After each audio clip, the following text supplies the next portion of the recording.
Have you ever sat there watching a YouTube video about MBTI and thought, wow, that's me? You listen to the description of an INFJ or ENFP or INTJ, and suddenly it feels like someone finally understands you. Your thoughts, your habits, even the things you've never told anyone, it's all there. That feeling, that strange comfort in being defined is powerful. But have you ever asked yourself, what if the thing defining me isn't as solid as it looks? Let's go back to where it all began.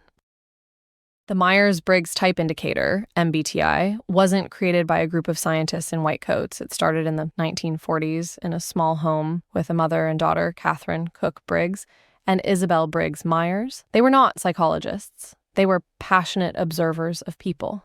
Catherine read Carl Jung's work on psychological types and became fascinated. Jung said there are patterns in the way people perceive the world and make decisions, patterns of mind. Catherine and Isabel thought maybe if we could understand these patterns, we could build better relationships, better workplaces, better societies. Yes, the MBTI was indeed born from the vision and dedication of Catherine and Isabel. Their belief that understanding human differences could lead to a more compassionate world. And that's how MBTI was born. Not from science, but from curiosity and compassion. From two women trying to make sense of human differences. They believed if you understand yourself, you'll understand others better. And maybe, just maybe, the world would be a little kinder. Sounds beautiful, doesn't it? Over time, MBTI grew. Corporations used it for hiring. Schools used it for guidance.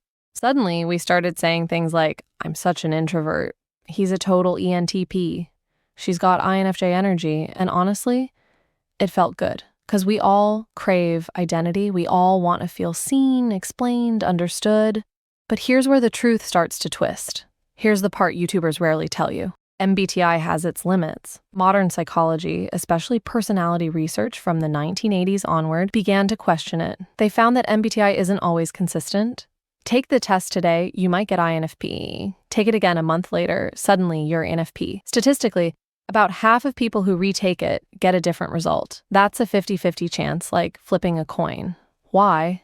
Because personality isn't binary. It's not either you think or you feel. It's both, just in different proportions, on different days, in different moods. Researchers also discovered another issue. MBTI doesn't predict behavior very well. Just because you're an introvert doesn't mean you'll always prefer solitude. Sometimes introverts crave deep company more than anyone. Human beings are too complex, too fluid, too alive to fit inside 4 letters. Carl Jung himself once wrote, "The meeting of two personalities is like the contact of two chemical substances. If there is any reaction, both are transformed." He knew that people change each other, that identity is never static.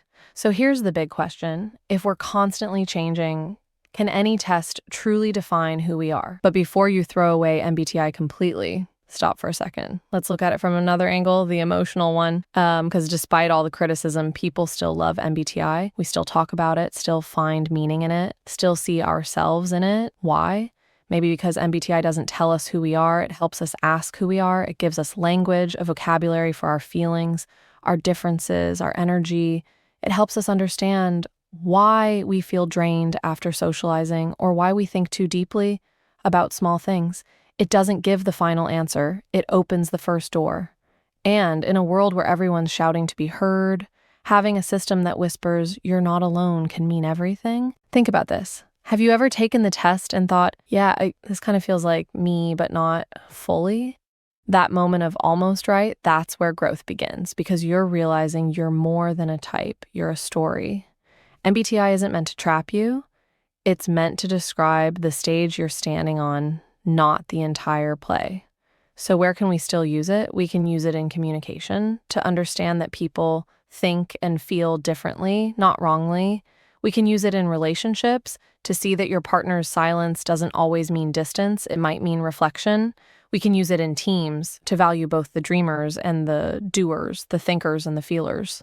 But we have to remember MBTI is a mirror, not a map. It shows you an image, but it can't tell you where you're going. The real danger starts when people use MBTI to build walls. Oh, I can't date an ESTJ, or we'd never get along, he's a censor. When we use it like that, we turn a beautiful language into a cage. Maybe that's why modern psychologists prefer the Big Five model: openness, conscientiousness, extroversion, agreeableness, and neuroticism. It's more scientific, more stable, more measurable, but let's be honest, it's not as poetic. INTJ sounds mysterious. High conscientiousness sounds like homework. We don't just want accuracy, we want meaning.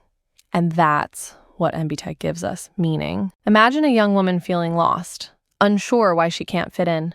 She stumbles on a video, signs you're an INFJ, and suddenly she's crying. Because for the first time, someone described the way she feels too much, cares too deeply, and hides too often. In that moment, MBTI didn't fix her life, but it gave her comfort.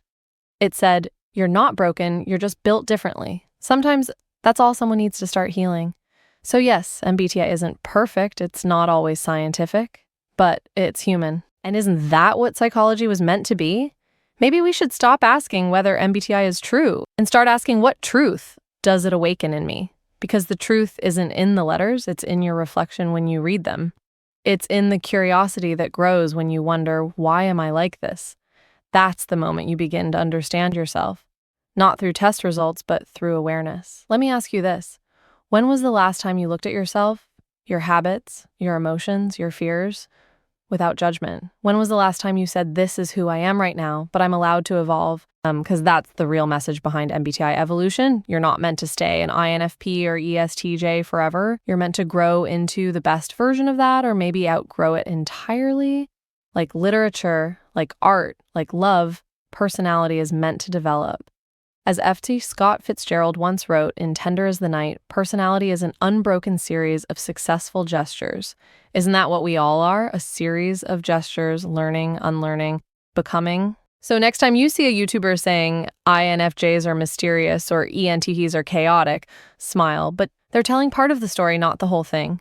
And maybe that's the real reason we should keep talking about MBTI, not to box ourselves in, but to understand that we're far too big for any box. You are not just 4 letters, you're a poem of contradictions, a map with no final destination, a soul that keeps rewriting itself.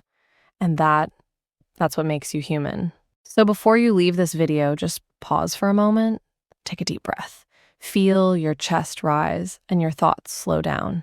Ask yourself quietly, who am I today?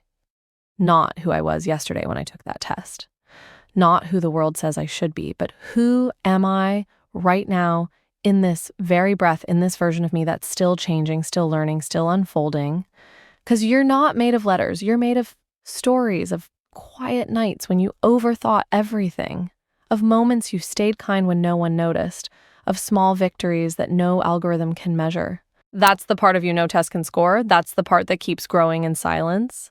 So the next time you look at your type, INFJ, ENFP, INTJ, whatever it is, don't see a box. See a beginning. See a language that helps you understand, not limit yourself. And maybe ask yourself something deeper. If no one ever told me what my type was, how would I describe myself? With what words? With what emotions? With what truth? I want you to really think about that. And maybe even share it in the comments. Not your MBTI letters, but your own definition of you. Because at the end of the day, MBTI is just a mirror.